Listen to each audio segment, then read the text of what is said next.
Friends, this is okay Ansari. आज मेरी YouTube पर नेक्स्ट वीडियो है जिसमें मैं आपको यूनिट फर्स्ट कंप्लीट करवा रही हूँ, अंडरस्टैंडिंग द लर्नर, जिसमें हमने प्रिंसिपल ऑफ डेवलपमेंट कंप्लीट किया है, ग्रोथ एंड डेवलपमेंट कंप्लीट किया हुआ है, हमने कह सकते हो स्टेजेस ऑफ डेवलपमेंट को कंप्लीट कर लिया है हमने, जिसमें हम कह सकते हो शिशुअवस्था, बाल्यावस्था के बारे में हमने डिटेल में पढ़ा हुआ था। कल मैंने एक आपसे क्वेश्चन पूछा हुआ था कि परिपक्वता क्या है, एक विकासात्मक प्रक्रिया है, एक सामाजिक प्रक्रिया है, या हम कह सकते हैं एक समायोजन है, या हम कह सकते हैं एक अनुभव है। तो जो परिपक्वता है वो एक विकासात्मक प्रक्रिया है, क्योंकि ये डेवलप होती रहती है। हमारी शिशुअवस्था में बच्चे में जो मैच्योरिटी होती है वो कहीं ज़्यादा आपकी किशोरावस्था में होती है। तो हम कह सकते हैं कि विकासात्मक प्रक्रिया है हमारी परिपक्वावस्था, मैच्योरिटी। ठीक है, तो हमारा जो आपने क्वेश्चन का आंसर नहीं दिया, मैंने बोला था कमेंट बॉक्स में आंसर करना, लेकिन चलिए कोई नहीं, मैंने उसका आंसर आपको डिफाइन कर दिया है। परिपक्वता क्या है, विकासात्मक प्रक्रिया है। तो चलिए, अब हमारा एक टॉपिक दिया गया है किशोरावस्था, इसको डिटेल में दिया गया है, अलग से टॉपिक बनाया गया था, स्टेजेस में इसको ऐड नहीं किया गया था, इसको एक अलग स्टेज के रूप में डिफाइन किया गया है हमारे सिलेबस में। तो चलिए हम इसको पढ़ते हैं, किशोरावस्था क्या है, इसकी क्या क्या चुनौतियाँ हैं, क्या इम्प्लीकेशंस हैं, क्या कार्यक्रम आए हैं हमारे किशोर बालकों के लिए। तो आज हम उन सबको पढ़ेंगे। तो हमारा टॉपिक है एडोलसेंस। एडोलसेंस जो शब्द है, इसको हम किशोरावस्था हिंदी में कहते हैं किशोरावस्था।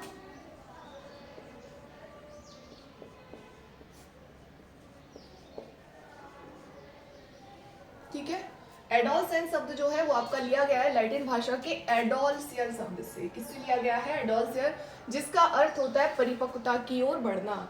ठीक है, तो एडोलसेंस शब्द किस भाषा से लिया गया है? तो लैटिन भाषा से लिया गया है, जिसका अर्थ क्या होता है? परिपक्वता की ओर बढ़ना। ठीक है, हम देखते हैं कि किशोर में बहुत सारी चुनौतियां आती हैं। जब बच्चा, कह सकते हो, एक बच्चे से जब वो किशोर बनता है, एडोलसेंस की स्टेज में आता है, उसमें तनाव आते हैं, संघर्ष आते हैं, उसको एक शारीरिक चुनौतियों का सामना करना पड़ता है। तो इस तरह हम देखते हैं कि किशोरावस्था में व्यक्ति में कितने परिवर्तन होते हैं। तो दो तरह के परिवर्तन होते हैं किशोर में। एक होता है हमारा बायोलॉजिकल चेंज, दूसरा होता है साइकोलॉजिकल चेंज, जैविक परिवर्तन और मनोवैज्ञानिक परिवर्तन। तो जैविक परिवर्तन क्या होते हैं? हम कह सकते हैं जो जन्म से एज अ प्राकृतिक प्रोसेस है। कह सकते हो कि लड़कियों का, कह सकते हो, मासिक धर्म स्टार्ट हो जाना। ठीक है, लड़कों की आवाज़ में परिवर्तन होना। हम कह सकते हैं कि लड़के जो होते हैं उनका वक्ष जो होता है वो चौड़ा होने लगता है, या जो छाती होती है वो चौड़ी हो जाती है। लड़कियों के हम कह सकते हैं जो उनका स्तंभ होते हैं तो वो क्या हो जाते हैं? चौड़े हो जाते हैं। तो हम ये कह सकते हैं कि जो हमारे फिजिकल चेंज होते हैं, जो शारीरिक परिवर्तन होते हैं, उनको हम कहते हैं बायोलॉजिकल, जैविक परिवर्तन। ठीक है, जो शरीर से संबंधित होते हैं। ठीक है, नेक्स्ट है हमारा साइकोलॉजिकल परिवर्तन, मनोवैज्ञानिक परिवर्तन होते हैं। इसमें हमारे, कह सकते हो, प्रजनन अंगों का जो विकास होता है वो हमारा जाएगा बायोलॉजिकल, क्योंकि ये फिजिकल होता है, शारीरिक होता है। जो हमारे प्रजनन अंग होते हैं, जो हमारे सेक्सुअल पार्ट होते हैं, उनमें जो परिवर्तन आते हैं वो होते हैं बायोलॉजिकल। साइकोलॉजिकल चेंजेस क्या होते हैं? मनोवैज्ञानिक परिवर्तन क्या होते हैं?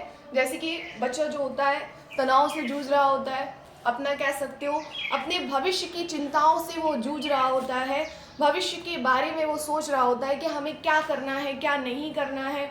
हम जो हमारे मनोवैज्ञानिक परिवर्तन होते हैं उसमें हम कह सकते हैं बच्चा डे ड्रीमिंग भी कर रहा होता है, दिवा स्वप्न देख रहा होता कि हम जो है एक अलग ही दुनिया में उड़ रहे हैं, आसपास पत्ते हमारे हिल रहे हैं। इस तरह से हम कह सकते हैं जो बच्चा होता है वो एक, जब किशोर बनता है तो हम कह सकते हैं वो डे ड्रीमिंग करने लगता है।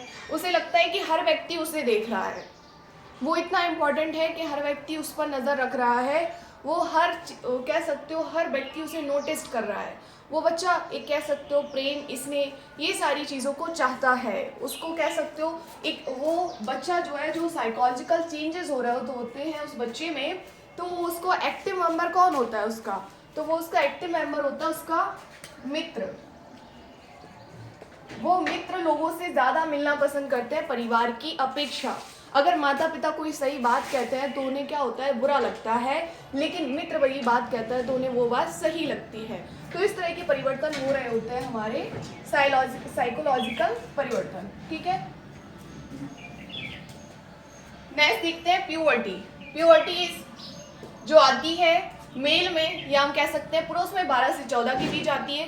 पुरुष में मैच्योरिटी लेट आती है, मतलब परिपक्वता जो होती है वो लेट होती है। और महिलाओं में या हम कह सकते हैं फीमेल में, गर्ल्स में ये मैच्योरिटी 10 से 13 वर्ष में आ जाती है। ठीक है, तो मेल एंड फीमेल मैच्योरिटी किस में पहले आई? लड़की में, और लड़के में जो मैच्योरिटी आई, परिपक्वता आई, वो बाद में आई। ठीक है, अच्छा आपसे क्वेश्चन पूछूंगी अभी कि आप क्वेश्चन का आंसर मुझे कमेंट बॉक्स में देना कि परिपक्वता आती है लड़कों की अपेक्षा, लड़कियों में परिपक्वता पहले आती है, या लड़कियों की अपेक्षा लड़कों में परिपक्वता पहले आती है। ठीक है, या हम ऐसा कह सकते हैं कि तीसरा ऑप्शन है अधिकांश लड़कियां लड़कियों से पहले, अधिकांश लड़कियां लड़कों से पहले परिपक्व होती हैं, या अधिकांश लड़के लड़कियों से पहले परिपक्व होते हैं। ठीक है, ऑप्शन है आपका पहला ऑप्शन सुनना कि लड़की जो होती है वो लड़के से पहले परिपक्व होती है, लड़का लड़के से पहले परिपक्व होता है, अधिकांश लड़कियां लड़कों से पहले परिपक्व होती हैं, अधिकांश लड़के लड़कियों से पहले परिपक्व होते हैं। तो 4 ऑप्शंस मैंने दिए, इसका आंसर मुझे कमेंट बॉक्स में देना। ठीक, चलिए नेक्स्ट है किशोरावस्था की आवश्यकताएं। किशोरावस्था की क्या क्या नीड्स होती हैं बच्चे देखते हैं। बच्चे को अपनापन बहुत ज़्यादा कह सकते हो उसे चाहिए होता है, उसे लगता है कोई उसके पास रहे, उसमें जो चेंज हो रहे हैं बच्चा उनको कह सकते हो दूसरों के साथ शेयर कर सके। वो उसे अपनेपन की ज़रूरत होती है, उसे ऐसा लगता है कि उसके करीब कोई हो जो उसके जो बात जो है वो उसे शेयर कर सके। नेक्स्ट, शक्ति, जो कह सकते हो उसमें परिवर्तन हो रहे होते हैं, फिजिकल चेंजेस हो रहे होते हैं, मेंटली चेंजेस हो रहे होते हैं, तो उसके लिए उसको शक्ति की आवश्यकता पड़ती है, ऊर्जा की आवश्यकता पड़ती है उनसे निपटने के लिए। बच्चा आनंद चाहता है क्योंकि कह सकते हो उसको इतनी तनाव, संघर्ष, ये सारी चीज़ें झेल रहा होता है, साथ ही साथ वो कह सकते हो एक अलग ही संगत में जा रहा होता है, डे ड्रीमिंग कर रहा होता है, लविंग पर्सन के साथ उसे अटैच होना पड़ता है, तो हम कह सकते हो उसे आनंद चाहिए होता है। इसी अवस्था में बच्चा गलत डायरेक्शन में चला जाता है। ठीक है, स्वतंत्रता चाहिए होती है उसे, फ्रीडम, उसे ये नहीं चाहिए कि माता या पिता उसे बार बार टोके कि बेटा आप क्या काम कर रहे हो, क्या गलत कर रहे हो, क्या सही कर रहे हो। उसे पूरी तरह फ्रीडम चाहिए होती है, उसे लगता है कि मैं जो कर रहा हूँ मैं सही हूँ, बाकी सब गलत है। ठीक, उसे सामाजिक स्वीकृति की जरूरत होती है। हम कह सकते हैं समाज में नया नया फैशन का दौर है, उसे लगता है कि वो समाज के अकॉर्डिंग चलकर अपने आप को समाज के द्वारा स्वीकृत करवाए। ठीक है, नेक्स्ट, नए अनुभव की चाह है। जैसे कि हम कह सकते हैं उसे लगता है कि हम कुछ ऐसा समाज में नया कर देंगे कि पूरा हम देश बदल देंगे, हम पूरा राष्ट्र बदल देंगे। उसे नए नए इनोवेशंस की चाह होती है, उसे लगता है जो कोई नहीं कर पाया वो हम करके दिखाएंगे। ठीक है, नेक्स्ट, उसे सुरक्षा की जरूरत पड़ती है। अगर सेफ्टी ना मिली तो बच्चा जो होता है वो गलत रास्ता पकड़ लेता है, इसीलिए इस अवस्था को हम तनाव और संघर्ष की अवस्था भी कहते हैं। क्यों कहते हैं? क्योंकि बच्चा जो होता है कह सकते हो बायोलॉजिकल, जैविक और मनोवैज्ञानिक परिवर्तनों से जूझ रहा होता है, उसके लिए सेफ्टी बहुत आवश्यक होती है। ठीक, नेक्स्ट है हमारा किशोरावस्था की चुनौतियां। क्या क्या चुनौतियां दी गई हैं, बच्चा क्या क्या चुनौतियों का सामना करता है।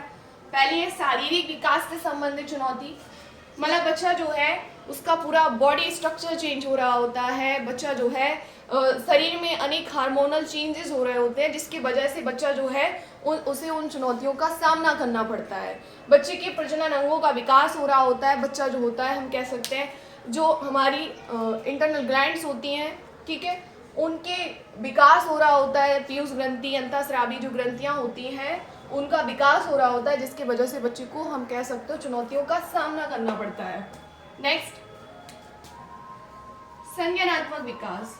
बच्चा जो है इस अवस्था में उसे चुनौतियों का सामना ये करना पड़ता है कि बाल्यावस्था में बच्चा जो चिंतन करता है वो मूल चिंतन करता है, लेकिन जब बच्चा किशोरावस्था में आता है तो फिर उसकी चिंतन की प्रोसेस कैसी हो जाती है, अमूर्त हो जाती है। बच्चा अमूर्त तरीके से चिंतन करने लगता है, वो नए नए चीजों को खोजने का प्रयत्न करता है, तो इस प्रकार की उसके सामने चुनौती आती है। पहले उस चीजें उसके क्या थी, सामने थी, लेकिन अब चीजें उसके सामने प्रस्तुत नहीं है, उसे अकेले ही अमूर्त रूप में उन चुनौतियों का सामना करना है। नेक्स्ट है मनोवैज्ञानिक विकास से संबंधित चुनौती। बच्चा जो है, हम कह सकते हैं उसके माइंड में तनाव चल रहा होता है, कह सकते हो व्यवसाय की चिंता चल रही होती है, उसको क्या सब्जेक्ट लेना है, क्या सब्जेक्ट को चूज करना है, क्या विषय निर्धारित करने हैं आगे की पढ़ाई के लिए, फ्यूचर के बारे में चिंतित रहता है, व्यवसाय के लिए चिंतित रहता है। तो इस तरह से हम कह सकते हैं उसके मस्तिष्क में मनोवैज्ञानिक चुनौतियों का सामना उसे करना पड़ता है बच्चे को। नेक्स्ट, सामाजिक चुनौतियां, मतलब कह सकते हो उसे सामाजिक मानदंडों को मानना पड़ता है, जो भी नियम कानून बना दिए गए हैं कि बेटा अब तुम्हें इस तरह के कपड़ा पहनना है, बेटा अब तुम्हें इस तरह रहना है, अब तुम्हें इस तरह लोगों से बातचीत करनी है। तो जो परंपराएं होती हैं, रीति रिवाज होते हैं, सामाजिक मानदंड होते हैं, उन सबका सामना करना पड़ता है, क्योंकि बच्चा जो होता है वो पहले एक बाल्यावस्था में छोटा कह सकते हो चाइल्ड में चल रहा होता है, लेकिन जब किशोर होता है तो उसको एक समाज जो है एक अलग ही नजरिए से देखने लगता है, तो उसके सामने एक नई सामाजिक चुनौतियां आती हैं, सामाजिक मानदंड आते हैं, ठीक, नॉर्म्स कहते हैं जिनको, किस तरह हमें समाज में रहना है, किस तरह उनको मानदंडों को मानना है। जो मानदंड होते हैं ना, सामाजिक मानदंड, इनके अनुरूप बच्चे को ढलना पड़ता है, तो उसके लिए चुनौती होती है ये। नैतिक, बच्चा जो है उसके सामने एक चुनौती होती है कि क्या चीज हमारे लिए अच्छी है, क्या चीज बुरी है। वो नहीं समझ पाता है कि हम किस रास्ता अपनाएं, सही का रास्ता अपनाएं, गलत का रास्ता अपनाएं, उसे समझ नहीं होती है। बच्चा अपनी पहचान विकसित कर रहा होता है समाज में, वो एक कह सकते हो बड़ों का सम्मान, आदर, ये सारी चीजें उसके सामने होती हैं। उसे लगता है कि नहीं, हम पैर छुएंगे तो भैया हम तो बड़े हो गए, हम कहाँ से पैर छुएंगे। तो बच्चे के सामने कह सकते हो नैतिकता की चुनौतियां विकसित हो जाती हैं। उसे लगता है कि हम जो कर रहे हैं वो सही कर रहे हैं, लेकिन समाज कहता है नहीं आप गलत कर रहे हो। तो उसके सामने क्या होता है, नैतिक चुनौतियां आ जाती हैं, आदर, सम्मान, ये सारी चीजें उसे बुरी लगने लगती हैं, ठीक है। तो ये नैतिक चुनौतियां उसके सामने। चलिए अब देखते हैं राष्ट्रीय स्वास्थ्य कार्यक्रम। राष्ट्रीय स्वास्थ्य कार्यक्रम जो है ये किशोरों के लिए चलाया जा रहा है, जिसको हम जानते हैं RKSK, राष्ट्रीय किशोर स्वास्थ्य कार्यक्रम। इसकी शुरुआत हुई है 2014 में भारत में की गई है। राष्ट्रीय किशोर स्वास्थ्य कार्यक्रम की शुरुआत 2014 में भारत में की गई थी, ठीक है। अब देखते हैं किशोरों के लिए कुछ स्वास्थ्य सेवाएं उपलब्ध कराने के लिए ये योजना आई थी। किशोर स्वास्थ्य देखभाल के मूल सिद्धांत क्या है, हमें किस तरह किशोरों की देखभाल करनी है, उसके लिए 6 सिद्धांत बताए गए हैं, जिनको पैटर्न में रखा गया है, 6A के पैटर्न में रखा गया है। तो देखते हैं, सबसे पहला है उपलब्धता, अवेलेबिलिटी, ठीक है, उपलब्ध होना चाहिए। हम कह सकते हो किशोरों के लिए स्वास्थ्य सेवाएं उपलब्ध कराना, ये पहला इसका सिद्धांत क्या है, उपलब्धता, किशोरों के लिए स्वास्थ्य सेवाएं उपलब्ध कराना। दूसरा सिद्धांत है अभिगम्यता, एक्सेसिबिलिटी। दूसरा सिद्धांत क्या है, अभिगम्यता, एक्सेसिबिलिटी। कहने का मीन्स ये है कि बच्चों को जो स्वास्थ्य सेवाएं उपलब्ध कराई जाए वो उनके पास रखी जाए, उनके क्षेत्र के पास रखी जाए, जिससे बच्चा जो है वो अपनी पढ़ाई को कह सकते हो उसका हानि ना हो और बच्चा उन स्वास्थ्य सेवाओं को ले सके, ठीक है। नेक्स्ट है पहुंच क्षमता, बच्चों के लिए अप्रोचेबिलिटी जो हम कहते हैं, जिसको बच्चे जो है बच्चों की पहुंच के अनुरूप हो, बच्चा जो है जो स्वास्थ्य सेवाएं प्रदान कर रहा है उनके सामने अपनी सेवा कह सकते हो अपनी स्वास्थ्य से रिलेटेड जो भी कह सकते हो उसकी समस्याएं हैं उनको बताने में बच्चा अपना कह सकते हो सर्व महसूस ना करे, वो उन तक अपनी आवश्यकताओं को, अपनी जो भी उसकी समस्याएं झेल रहा है वो उनको शेयर कर सके, ठीक है। तो अप्रोचेबिलिटी होना चाहिए, इस तरह की स्वास्थ्य सेवाएं उपलब्ध कराई जाए, ठीक है। नेक्स्ट स्वीकारता, एक्सेप्टेबिलिटी। कहने का मीन्स ये है बच्चे को जो स्वास्थ्य सेवाएं उपलब्ध कराई जा रही हैं वो उनकी एक्सेप्टेबिलिटी हो, उनकी स्वीकारता हो, मतलब ऐसी स्वास्थ्य सेवाएं उपलब्ध ना कराई जाएं जिससे बच्चा अपने आप को सहज महसूस ना कर पाए, ठीक है। जैसे कि आप बच्चे को इस तरह स्वास्थ्य सेवाएं उपलब्ध करा रहे हैं कि बच्चा जो है उनको यूज ही नहीं कर पा रहा है, उनको स्वीकार ही नहीं कर पा रहा है कि ये स्वास्थ्य सेवाएं मेरे लिए हैं। तो हमें ऐसी स्वास्थ्य सेवाएं उपलब्ध कराई जाए कि बच्चा उनको स्वीकार करे, ठीक। नेक्स्ट है उपयुक्तता, उनकी देखभाल के लिए जो सेवाएं उपलब्ध कराई जा रही है वो उनके लिए उपयुक्त हो, मतलब कह सकते हो एक अच्छी मात्रा में स्वास्थ्य सेवाएं उपलब्ध कराई जाएं उनकी देखभाल के लिए, ठीक है।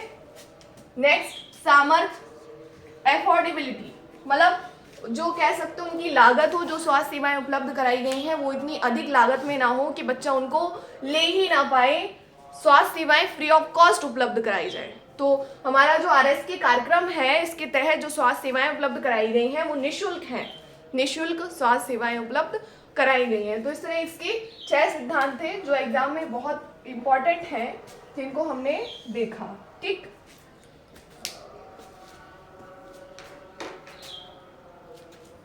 चलिए आप लोग इसे नोट कर लो, 1 मिनट का टाइम देते हैं, आप लोग इसे नोट कर सकते हो या स्क्रीनशॉट ले सकते हो। इसके आगे का टॉपिक अभी मैं डिफाइन करूँ, आप लोग इसे नोट कर ले सकते हो क्या स्क्रीनशॉट ले सकते हैं।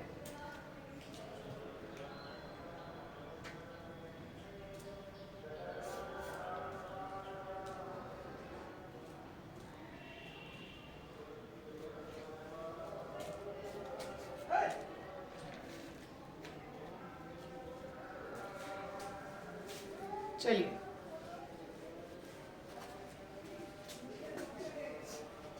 आप लोग अच्छे से अपनी तैयारी करते जाइए और एग्जाम को एक नया रास्ता दीजिए, एक नई मोड़ दीजिए। आई होप आप लोग सभी KVS ज्वाइन करें, अच्छे से बच्चों को भी एजुकेशन दें। इसीलिए सरकार का लक्ष्य है पेडागॉजी को सिलेबस में रखना, कि आप किस तरह बच्चों से जुड़े, कनेक्ट हो।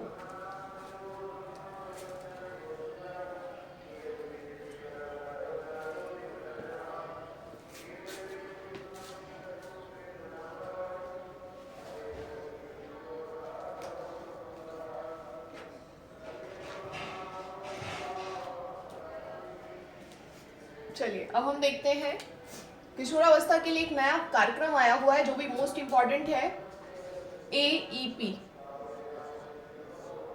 किशोरावस्था शिक्षा कार्यक्रम। The adolescence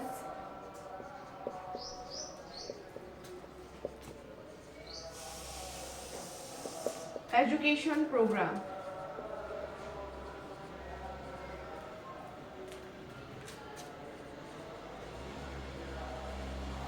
adolescence education programme, ये आया हुआ है किशोरावस्था शिक्षा कार्यक्रम, ठीक है।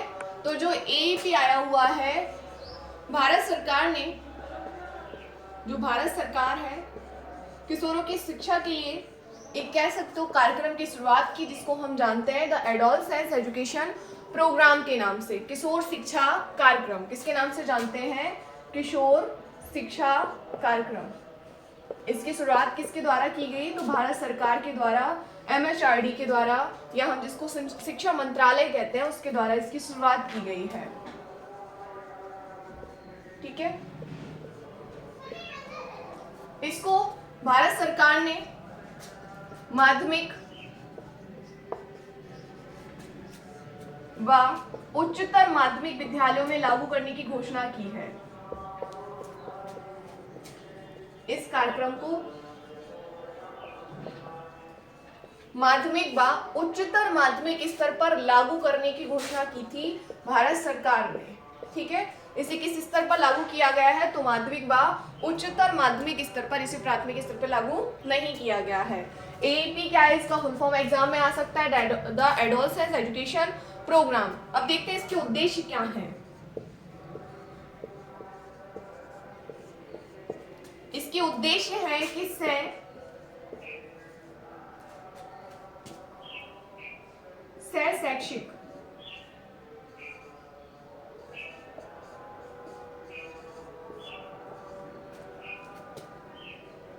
शैक्षिक गतिविधि,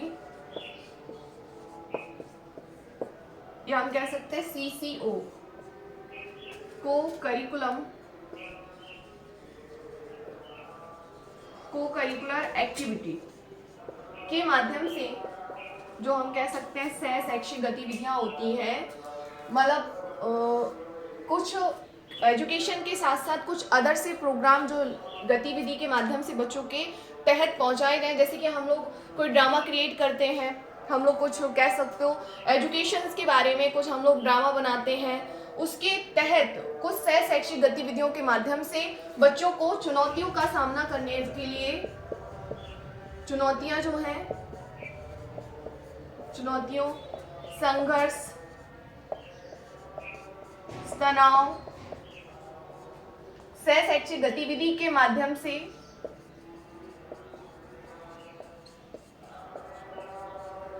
चुनौतियों, संघर्ष, तनाव का समाधान करने के लिए जीवन कौशल विकसित करना, मतलब लाइफ स्किल्स उनके अंदर विकसित करना कि किस तरह आप अपने जीवन को जिए। ठीक है, पहला तो यही उद्देश्य है कि को करिकुलर एक्टिविटी के माध्यम से बच्चे को चुनौतियों, संघर्ष, तनाव का समाधान करने के लिए या सामना करने के लिए जीवन कौशल विकसित करना। सामना भी लिख सकते हो, समाधान भी लिख सकते हो कि जो भी उसकी लाइफ में चुनौतियां हैं, संघर्ष हैं, इनका समाधान करने के लिए, सामना करने के लिए लाइफ स्किल्स को विकसित करना कि किस तरह हम इनको सॉल्यूशन कर सकते हैं, इसका सामना कर सकते हैं। दूसरी चीज बताई गई है बच्चे को HIV एड्स, ठीक है, HIV एड्स, मादक पदार्थों के सेवन से, जो मादक पदार्थ बताए गए हैं जैसे कि ड्रग्स वगैरह बच्चा लेने लगता है, ड्रिंकिंग करने लगता है, तो उसकी कह सकते हो इस चीज़ों से क्या क्या हानियां होती हैं उसके बारे में सटीक जानकारी देना बच्चे को। इस कार्यक्रम के थ्रू इसका ये उद्देश्य है कि बच्चे को HIV एड्स, मादक पदार्थों के सेवन से क्या क्या हानियां होती हैं उसके बारे में सटीक जानकारी उपलब्ध कराना। तीसरा उद्देश्य रखा गया है लैंगिक रूढ़ियां व पक्षपात का सामना करने के लिए सक्षम बनाना। जैसे कि लड़कियां जो होंगी वो नहीं पढ़ सकती हैं, लड़के स्कूल जा सकते हैं, या हम कह सकते हैं विद्यालय दूर हैं तो बच्चे जो हैं उनकी कह सकते हो उनके पेरेंट्स एक लैंगिक रूढ़ियां बना रखी है कि नहीं अब क्या एजुकेशन लेना, कुछ नहीं होगा भाई, समाज तो हमारा ऐसे ही कहता रहता है एजुकेशन के लिए, हमें तो अपने तरह आगे चलना है, घर का काम कौन करेगा अगर तुम पढ़ने चले जाओगे। तो इस तरह की जो लैंगिक रूढ़ियां हैं, पक्षपात है, लड़कियों को शिक्षा नहीं देनी है, लड़कों को देनी है, इनका सामना करने के लिए सक्षम बनाना। क्या बनाना? सक्षम बनाना, ये उसके उद्देश्य रखे गए हैं। ठीक है, चलिए मोस्ट इंपॉर्टेंट है ये, इनको बहुत अच्छे से नोट कर लेना आप सब। एक चीज और बताई गई है इसमें,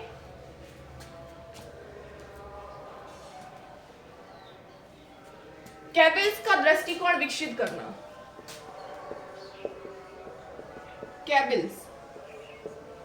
कैबिल्स का दृष्टिकोण विकसित करना कहने का मीन्स ये है कि बच्चों में ये जो कैबिल्स का दृष्टिकोण बताया गया ये भी मोस्ट इंपॉर्टेंट है एडोलसेंस एजुकेशन प्रोग्राम में।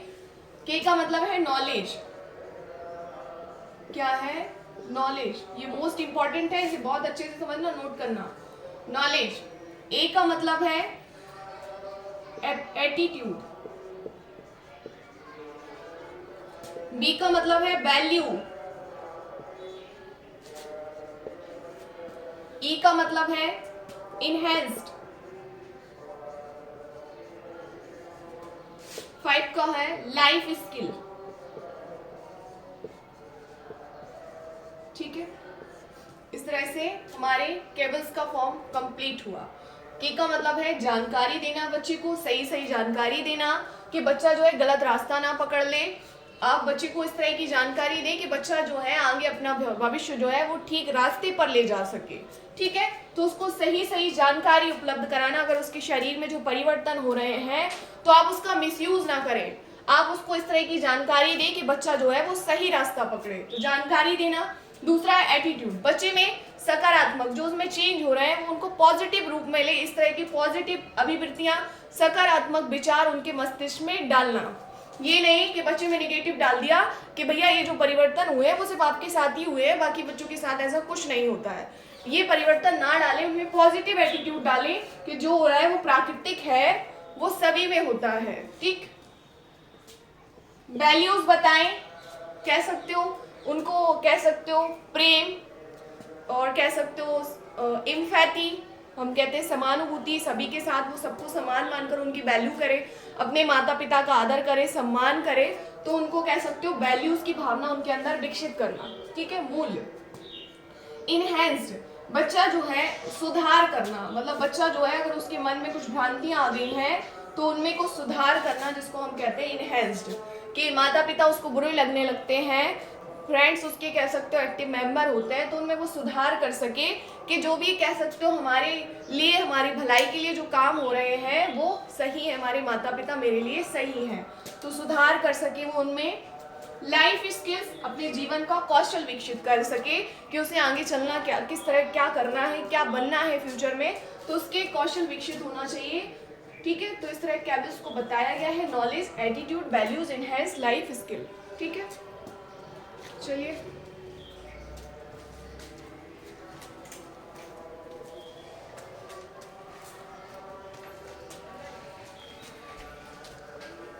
एक चीज और है कि बच्चे को कह सकते हैं इस अवस्था में भ्रांतियां, दुविधाओं का सामना करना पड़ता है, क्योंकि बहुत सारी भ्रांतियां उसके सामने होती हैं, लाइफ पूरी चेंज हो रही होती है, वो एक बच्चे से वयस्क बन रहा होता है, तो पेरेंट्स कहते हैं कि तुम अब छोटे नहीं रहे, बड़े हो गए हो। जब वो बड़े की तरह काम करता है तो पेरेंट्स कहते हैं कि अब तुम बड़े नहीं हो, अभी तो तुम छोटे हो, तो उसके सामने बहुत सारी दुविधाएं होती हैं, भ्रांतियां होती हैं, तो इन सब का सामना उसे इस अवस्था में करना पड़ता है। बच्चा विषम लिंग जो अवधारणा है किशोरावस्था की, उसके अंतर्गत ही हम टॉपिक जान रहे हैं, अवधारणा के अंतर्गत किशोरावस्था की अवधारणा। भ्रांतियां, विषम लिंग के प्रति बच्चे का आकर्षण हो जाता है किशोरावस्था में, मतलब लड़का जो होता है वो लड़कियों के प्रति आकर्षित होता है और लड़कियां लड़कों के प्रति आकर्षित होती हैं, ठीक है। इस अवस्था में बच्चा दिवा स्वप्न देखता है, दिवा स्वप्न, ठीक है, डे ड्रीमिंग करने लगता है बच्चा, वो अलग ही दुनिया में खोया हुआ रहता है कि लोग मुझे देख रहे हैं, मेरे अलावा कोई ऐसा इंसान नहीं है जो समाज को बदल सके, अब मैं जो हूँ मैं एकदम अलग हूँ, मेरी तरह कोई इंसान नहीं, तो इस तरह की डे ड्रीमिंग वो कर सकता है, ठीक है, करने लगता है इस स्टेज में आकर। नेक्स्ट है बच्चा जो है पहचान का संकट होता है उसके सामने, उसको आइडेंटिटी बनानी पड़ती है, वो कभी पेरेंट्स कहते हैं कि वो बच्चा है, कभी कहते हैं वो बड़ा है, तो पहचान का संकट होता है उसके सामने, ठीक है। सेक्स डिजायर होती है उसके सामने, बच्चा जो होता है हम कह सकते हो उसको काम प्रवृत्ति की इच्छा होने लगती है, ठीक है। नेक्स्ट पॉइंट ये है कि बच्चा जो होता है विरोधाभास,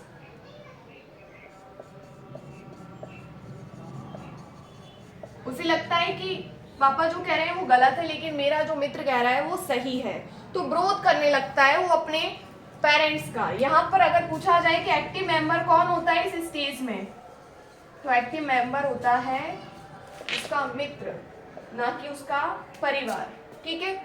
इस स्टेज में बच्चा जो होता है हम कह सकते हैं, इस स्टेज में बच्चा आकस्मिक परिवर्तनों को झेलता है, उसके बॉडी में इतने परिवर्तन होते हैं, आकस्मिक परिवर्तन जो अचानक से आते हैं, ठीक है। उसकी रुचियों में परिवर्तन होने लगता है, रुचियों में परिवर्तन होने लगता है, बचपन में उसे कुछ और ही चीज़ पसंद होती है लेकिन अब उसे कुछ और ही चीज़ पसंद होने लगती है, ठीक है, तो उसकी रुचियां परिवर्तित होने लगती है।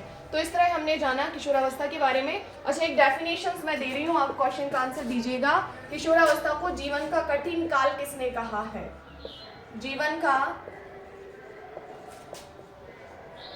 कठिन काल किसने कहा है किशोरावस्था को, ठीक है। और बताइए संघर्ष व तूफान की अवस्था किसने कहा है? इसका आंसर आप लोग हमें दीजिएगा कमेंट में, ठीक है।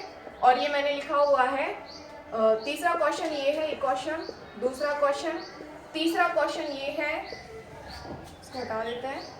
तीसरा क्वेश्चन ये है कि आकस्मिक विकास का सिद्धांत किसने दिया, ठीक है। तो 3 क्वेश्चन आपको दिए, आप लोग इसका आंसर हमें कमेंट बॉक्स में बताइएगा। आकस्मिक विकास का सिद्धांत,